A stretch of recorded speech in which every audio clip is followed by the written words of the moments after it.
You're listening to the main event with Zach Gelb and Chase Sr. on WHIP.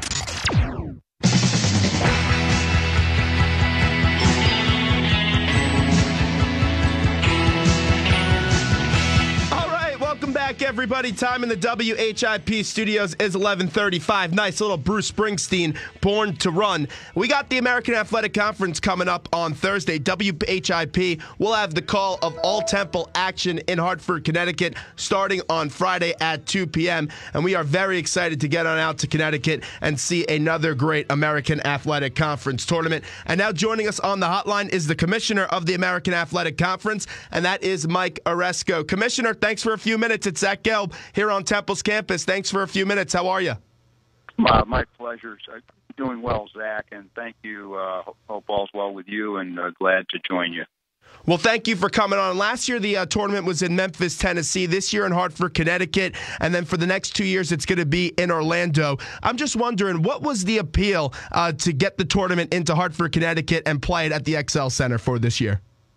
Well, the bid for Orlando, Zach, is going to be an attractive destination for us. Was for 16 and 17, and in 15 we took bids from various cities, and including we had an option on Memphis. And can you hear me, Zach? By the way, our phones were out today, so I'm calling you on the cell. Yeah, I can hear you. You sound perfect, Commissioner. Good, because there's a little background noise on my end. But in any event, we solicited bids, and Hartford made a very aggressive bid, and we also liked the idea that UConn, really Connecticut was sort of the epicenter of college basketball, with the UConn men and women both winning championships, and we thought that in terms of attendance, in terms of interest, and bringing it to the Northeast would move it around our footprint a bit, and also generate some media interest that we thought maybe we didn't have last year. Louisville's not in the conference anymore. That was a factor in being in Memphis, and obviously Memphis. And Memphis did a great job.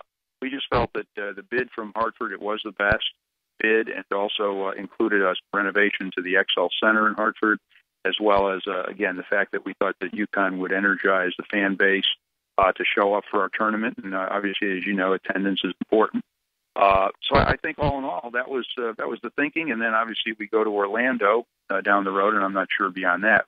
We're thinking that although we did move it around a bit, we might not necessarily want to do that on a permanent basis. We might want to find a place, plant our flag, and build it from there. But we'll see. That's still a work in progress for us. Yeah, because I remember as a kid growing up in New York, one of my favorite memories was conference tournament week, because you got to go to the mecca of basketball in Madison Square Garden and always watch the Big East tournament. So I do see how it would be beneficial to maybe make it into one consistent place. But we had Dan Leibovitz on, who you work with very closely, as he's the Associate Commissioner for American Athletic Conference basketball. And he said maybe Philadelphia down the road would be a place of interest. What would be the appeal of bringing Philadelphia and having the AAC tournament there? Well, we've thought about Philadelphia, and by the way, Dan does a great job for us. He's our associate commissioner for basketball. As you know, he's a former coach. He is a good administrator, and he really does a terrific job for us. And he's got Philadelphia ties, of course, having worked for Don Chaney for a number of years, coached at Hartford. I think the appeal to Philadelphia would be that, again, Temple's an important school for us, important basketball school as well. Philadelphia is a gateway city and obviously a big market. And, there are some good venues there. We originally, when we were looking around for our first tournament site, we weren't sure what we wanted to do. And we thought about the Palestra at one point, because we thought, we'd want a very small arena to start. And ultimately, just the Memphis bid was outstanding, and we ultimately felt we needed maybe a bigger venue. But there are obviously the other arena in Philadelphia would be a potential place that we talk to. Again, if they show real interest, we would certainly want to explore it, because Philadelphia is a great city, and it would be fans, I think, would enjoy going there. A lot of attractions there.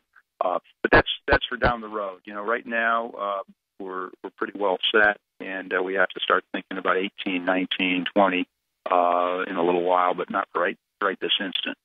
Commissioner Mike Aresco is our guest. Zach Gelb here with you, WHIP Radio, all via iHeartRadio on this Wednesday. When you take a look now, the big talk is all NCAA Tournament. Are you going to be in or are you going to be out? Last year, you guys had a very successful year in your inaugural year, having UConn get to the NCAA Tournament. I was still one that thought SMU should have been in the NCAA Tournament and not the NIT. But do you have a number when you take a look at this of how many teams you would be satisfied with if they got into the NCAA Tournament this year? Well, you always want as many as you can get in, Zach. Last year, yes, we felt SMU certainly had a worthy resume and should have been in the tournament. We should have had 5 teams. We're playing with house money, so to speak, because we obviously won the national championship. Our teams did extremely well in the tournament. They made a real statement. This year, obviously we haven't had quite the year we had last year because we didn't get off to a great start in the non-conference schedule, but we improved steadily, and that I think should count for a lot. Our teams are good. We have, as you know, 4 teams that we think are right in the hunt, whether it's SMU, whether it's Cincinnati, whether it's Temple, whether it's Tulsa. And UConn, on the periphery a bit, certainly has a chance to make a statement at the XL Center, and they're familiar with that court, of course. And, they'll be a very hungry team in this tournament. And then, of course, Memphis will compete as well. They've been competitive all year. The injured Austin Nichols has obviously hurt them. And then, our other schools will certainly compete and play hard. Our long-term goal is to improve the overall conference, and we know with coaches like Kelvin Sampson and Orlando Antigua and Donnie Jones and Ed Conroy and Jeff Levo, those programs will be good very, very quickly. But in terms of this year's tournament, I think realistically, we know those 4 teams are clearly in the hunt. Tulsa came close, Zach, as you know, to winning our regular season title, and we think that should count for something. They got off to a relatively slow start in the non-conference schedule, but they've improved dramatically, and they've had to adjust to a new coach who's done a terrific terrific job. So anyway, that's the outlook, and I don't think from all the indications that we'll have to worry about SMU this year, and that's a good thing. No question about that, as Larry Brown's going back to the NCAA Tournament. You guys have a lot of good coaches in your conference, as Dan was pointing out to us the other day. Fran Dunphy obviously being one of them here on North Broad Street at Temple University. But the one knock last year with SMU and the one knock maybe this year from what I'm reading online with Jerry Palm and Joe Lenardi with Tulsa is that the non-conference schedules of SMU last year and Tulsa this year weren't that strong. Is that an importance for your conference to go out there and really schedule competitive and big-time non-conference games? Yes, and we for the most part did that. With Tulsa, this is their first year in the conference, and they had to adjust their schedule. There's only so much they could do. And Dan and I worked very closely with the schools to make sure that our schedules are going to be extremely strong and competitive, and that means our RPI will be good. You saw what SMU did to upgrade its schedule. And by the way, I thought last year, they played Virginia and almost won. They beat Wyoming last year. They had some good games, and I thought they still were a tournament-worthy team. But this year they've upgraded enormously. As you know, they played Gonzaga. They played Michigan on the road. They played Indiana on the road. They played Arkansas at home. They had a great schedule, and the same thing with Memphis playing Wichita State, playing Gonzaga, playing really, really good teams. We've done that. All our teams now are playing really strong schedules, some stronger than others, but we're going to upgrade all of them because we feel we have to. And I think everybody understands what they need to do. Now, again, some teams they have to gauge where they are in their cycle. Do they feel they're tournament teams that year? Do they feel they've got a young team that needs to get better? People schedule for all sorts of reasons, but we're determined, Zach, to be one of the top conferences in college basketball. We were last year. We had the best record in the postseason of any conference, period. We won the national championship. I think that we were probably not understood as well last year because we were a relatively new brand, relatively new conference, reinvented. Obviously, some of the old Big East schools, some new schools joining. And I think we were, as a result, maybe we didn't get the respect we deserved. I think we proved it in the tournament, though, because I think we were underseeded a bit. I also think we obviously should have had that 5th team. This year, I think people know us better. I think they know that we've got some darn good teams. And look at Temple. Temple has a big win against Kansas. Temple has started really playing well when you added the 2 players, obviously, who were not eligible early on. And, obviously Jalen Bond's done a great job. Will Cummings is spectacular. When Will was injured, lost a few games, but then next thing you know, you're winning almost all of them. And, it's a 22-9 season, a complete mirror reverse of the 9-22 last year. You mentioned Fran Dumpy. He's one of the great coaches, period. I mean, he just is a terrific coach. He knows how to do the X's and O's, but he's also a great guy. I've talked to many times about him, and I think he's a national treasure. I really do. I think he's a wonderful gentleman. I think he's a teacher. He obviously teaches a course at the school. He cares about academic achievement as well as basketball. And you've got something really special with Fran at Temple. And you alluded to, what Dan said about our coaches. I mean, you've got Terry Brown, you've got Josh Pastner, you've got Kevin Ollie, national championship coach, and Mick Cronin. And Mick will be back next year. And Larry Davis has done a great job filling in for Mick, and Mick's doing well, thank goodness. And then you've got some of our younger coaches. I mentioned Orlando Antigua. I don't want to leave people out, but, we have got Kelvin Sampson, just a matter of time. This is a great roster of coaches. We're pretty excited about the future in this conference. I think the conference has been a home run in the 2 years because in football, in year one, you guys get a team to a BCS bowl game in UCF, and they win that bowl game. Then last year, you have UConn winning the national championship for men's basketball. You talked about that respect thing. The respect out there, I don't know what it is yet for the American Athletic Conference. Is it just a matter of time before you guys start gaining that respect? And how do you improve that notion out there? Oh, I think it is. I don't think there's any question. I mean, look, in football, we generated an instant impact with the Fiesta Bowl win by UCF and the great season they had. We had 2 top 10 teams that year because Louisville was still in the conference. This year, we had a top 25 team in Memphis. We came within a hair of going to another New Year's Bowl. The only reason we didn't is I think we played the toughest non-conference schedules in the country, and I think that probably hurt us a bit. But it also helps us build our conference and our brand. So in football, we've made an instant impact. And in basketball, you saw what we did last year, but I do think that people they didn't really know what we necessarily had in basketball last year. This year, the problem has been that, again, we didn't get off to a great start in the non-conference schedule, but I believe that the whole goal of team play is to improve as the year goes on. If you look at Ohio State, would they have been in the national championship hunt if that one loss to West Virginia had been held against them, for the entire season? They would not have been there, and look what they did. They continue to improve, and so our teams have improved. I think we've got tournament-worthy teams. If you looked at that Tulsa SMU game, Zach, that was a big-time game with 2 really good teams, 2 well-coached teams, both of which could do some damage in the tournament. So we're hoping to get, again, I think the committee's fair. I think the committee does what